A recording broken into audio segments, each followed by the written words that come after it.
Guys हाल ही में बेंगलुरु से एक बहुत ही हैरान कर देने वाली खबर निकल कर आई है जिसमें 8 महीने के एक बच्चे में ह्यूमन मेटान्यूमो वायरस यानी कि एचएमपीवी का पता चला है। ये भारत में एचएमपीवी का पहला मामला है और खास बात यह है इस बच्चे की कोई भी ट्रैवल हिस्ट्री नहीं थी। तो क्या ये जो वायरस है वो इंडियंस के लिए खतरा बन सकता है? क्या इसके फैलने का कोई तरीका है और इससे हमें कैसे बचाव करना चाहिए? तो इन सारे क्वेश्चंस की इस वीडियो में मैं डिटेल से बात करने की कोशिश करूंगा। लेकिन अगर आपको वीडियो पसंद आती है तो वीडियो को लाइक कर देना, चैनल को सब्सक्राइब कर देना। वैसे तो एचएमपीवी के ऊपर मैंने एक डेडिकेटेड वीडियो बनाई थी, आप वो वीडियो भी देख सकते हैं, आपको आई बटन में ऊपर देखने के लिए मिल जाएगी। लेकिन फिर भी जिसको नहीं पता उसके लिए मैं शॉर्ट में बता देता हूँ। एचएमपीवी की जो फुल फॉर्म है ह्यूमन मेटान्यूमो वायरस है। ये एक तरीके का वायरस है जो कि आमतौर पर रेस्पिरेटरी इलनेस यानी कि सांस से संबंधित बीमारियों का कारण बनता है। जब ये वायरस ह्यूमन बॉडी में प्रवेश करता है तो ये नाक में, गले में और जो भी सांस लेने वाली नलिकाएं हैं और फेफड़े हैं उनमें इन्फेक्शन पैदा कर सकता है।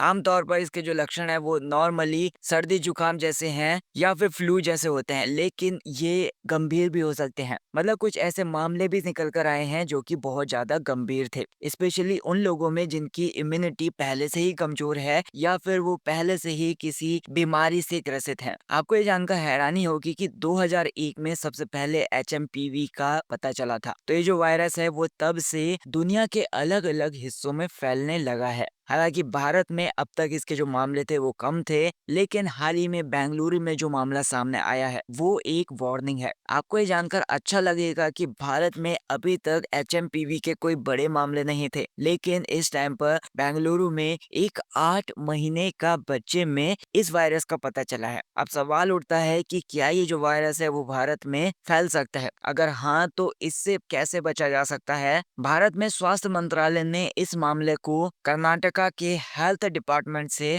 अच्छी तरीके से पुख्ता जानकारी मिलने के बाद सेंट्रल गवर्नमेंट को रिपोर्ट किया है। जो सेंट्रल हेल्थ गवर्नमेंट है उसने ये भी बताया कि भारत में इस टाइम पर किसी भी तरीके के बड़े प्रकोप की सिचुएशन नहीं है। ये सारे के सारे राज्यों में सांस से संबंधित जो भी बीमारियां हैं उनकी निगरानी कर रहे हैं। अब जो एचएमपीवी फैलता है वो कैसे फैलता है? एचएमपीवी फैलने का जो तरीका है वो कॉमन रेस्पिरेटरी वायरस की तरह ही है, यानी कि जो दूसरी सांस के संबंधित वायरस होते हैं उनके जैसा ही ये फैलता है। अब ये किसी इन्फेक्टेड पर्सन के खांसी की वजह से फैल सकता है या फिर उसकी छींक की वजह से फैल सकता है या फिर उसकी सांस के माध्यम से दूसरे पर्सन में फैल सकता है। अब ये जो वायरस है वो किसी ऐसी सरफेस पर भी मौजूद हो सकता है जो कि संक्रमित है। जैसे किसी पर्सन ने छींक दिया, किसी पर्सन ने खांस दिया, तो उसका कुछ सांस के माध्यम से या फिर जो भी कफ निकला है उसके माध्यम से किसी सतह पर ये मौजूद भी हो सकता है वायरस। और जब कोई पर्सन उस सरफेस को, उस सतह को छूता है या फिर टच करता है तो इस माध्यम से ये वायरस उस पर्सन को भी फैल सकता है। अमेरिका के सीडीसी यानी कि centres for disease control and prevention, इसके अनुसार एचएमपीवी वायरस तब तक फैल सकता है जब तक कोई भी इन्फेक्टेड पर्सन है उसका इंक्यूबेशन पीरियड समाप्त नहीं हो जाता। अब ये जो वायरस है वो स्पेशली बच्चों को टारगेट कर सकता है, जो बुजुर्ग लोग हैं उनको टारगेट कर सकता है और ऐसे लोगों को टारगेट कर सकता है जिनका इम्यून सिस्टम बहुत ज्यादा वीक है या फिर वो किसी ऐसी बीमारी से ग्रसित हैं जो कि बहुत ज्यादा सीवियर हो सकती है। अब बात करते हैं एचएमपीवी के सिम्टम्स के बारे में। मतलब एचएमपीवी के जो लक्षण है वो आमतौर पर नॉर्मल सर्दी जुकाम जैसे ही है या फिर फ्लू जैसे ही है, जिसमें जो इन्फेक्टेड पर्सन है वो आमतौर पर खांसी करता है और ये दूसरे लोगों में वायरस को फैला सकता है। जो भी इन्फेक्टेड पर्सन है उसको हल्का बुखार या फिर तेज बुखार हो सकता है। नाक बहना, मतलब जो इन्फेक्टेड पर्सन है उसकी नाक बह सकती है। ये आमतौर पर कोल्ड लाइक सिम्टम है, यानी कि कॉमन सर्दी के लक्षण में से एक है। सांस लेने में दिक्कत भी हो सकती है, मतलब कुछ मामलों में वायरस की वजह से कुछ ऐसे पर्सन थे जिनमें सांस नलिकाओं में सूजन आ जाती थी, तो इसकी वजह से जो भी सांस नली होती है उनमें सूजन आ सकती है जिससे सांस लेने में परेशानी हो सकती है। सोर थ्रोट हो सकता है, यानी कि गले में खराश हो सकती है, गले में सूजन भी पैदा कर सकता है जिसकी वजह से खांसने और निगलने में थोड़ी सी तकलीफ हो सकती है। ज्यादातर ऐसे मामले होते हैं, ये जो लक्षण होते हैं वो लगभग 1-2 हफ्तों में ठीक भी हो जाते हैं,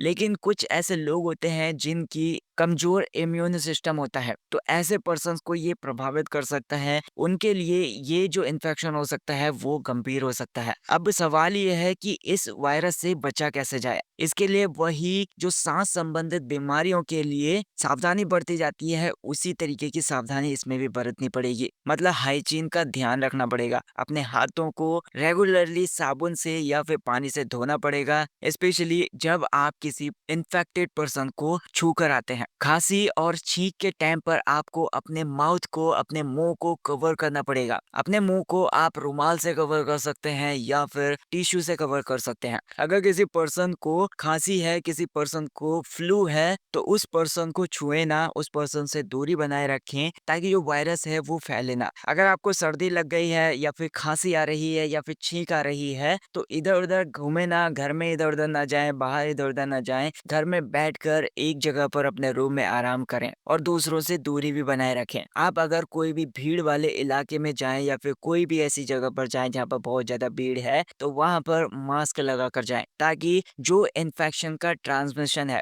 यानी कि इन्फेक्शन को फैलने की जो संभावना है उसको कम कर सकें। अब इसके ऊपर इंडिया की जो हेल्थ मिनिस्ट्री है उसने भी रिस्पॉन्ड किया है। इंडियन गवर्नमेंट ने इस वायरस के फैलाव को लेकर कई सावधानी भरे कदम उठाए हैं। मतलब रिसेंटली एक मीटिंग की गई जिसमें हाल ही में चीन में बढ़ रहे सांस से संबंधित जो भी मामले हैं उनके बारे में बातचीत की गई, जिसमें वायरस के जो भी लक्षण हैं या फिर वायरस के जो भी कारण हैं उनको पहचानने की कोशिश की गई। उसके बाद मिनिस्ट्री ऑफ हेल्थ ने ये भी कहा ये जो सिचुएशन है इज लाइकली सीजनल, यानी कि ये एक मौसमी फ्लू का हिस्सा हो सकता है और ये सिचुएशन असामान्य नहीं है। मिनिस्ट्री ऑफ हेल्थ ने ये भी कहा कि भारत में एचएमपीवी के जो मामले हैं उनके बढ़ने की कोई संभावना नहीं है, लेकिन यहाँ पर पहले से ही हेल्थ को लेकर जो भी अरेंजमेंट है वो मजबूत है और सिचुएशन की निगरानी भी की जा रही है। मैं आपको बता देता हूँ कि एचएमपीवी के बारे में 2001 में पता चला था, लेकिन इसके बारे में अभी भी बहुत ज्यादा रिसर्च की जरूरत है। जो भी साइंटिस्ट हैं उनका ये मानना है कि इसे और ज्यादा स्टडी करना चाहिए ताकि इसका जो इलाज है या फिर इसका जो बचाव है उसके तरीकों को बेहतर बनाया जा सके। एचएमपीवी के जो मामले हैं वो कॉमन कोल्ड की तरह है या फिर ऑटम मंथ की तरह है, यानी कि जो भी सर्दी और जो शरद ऋतु के महीनों में ऐसे जो मामले हैं वो कॉमन हो जाते हैं, क्योंकि ये जो वायरस है वो कूलर कंडीशंस में बहुत ज्यादा एक्टिव भी हो जाता है। अब ये वायरस बच्चों के लिए बहुत ज्यादा खतरनाक हो सकता है। हालांकि ज्यादातर जो लोग हैं इस वायरस से ठीक हो जाते हैं, लेकिन ये जो वायरस है वो छोटे बच्चों को टारगेट कर सकता है। ये जो इन्फेक्शन है वो सांस से संबंधित गंभीर बीमारियों का कारण बन सकता है बच्चों के अंदर। तो आपको क्या लगता है कि एचएमपीवी जो है वो भारत में बड़े पैमाने पर फैल सकता है? आपके अनुसार जो एचएमपीवी के लक्षणों का इलाज है वो कितना प्रभावी है और हमें इसके लिए और ज्यादा जागरूकता की जरूरत है या फिर नहीं? आपका क्या मानना है इस चीज को लेकर मुझे कमेंट सेक्शन में जरूर बताइएगा। अगर आपको वीडियो पसंद आई तो वीडियो को लाइक कर देना, चैनल को सब्सक्राइब कर देना। Thank you so much for watching this video.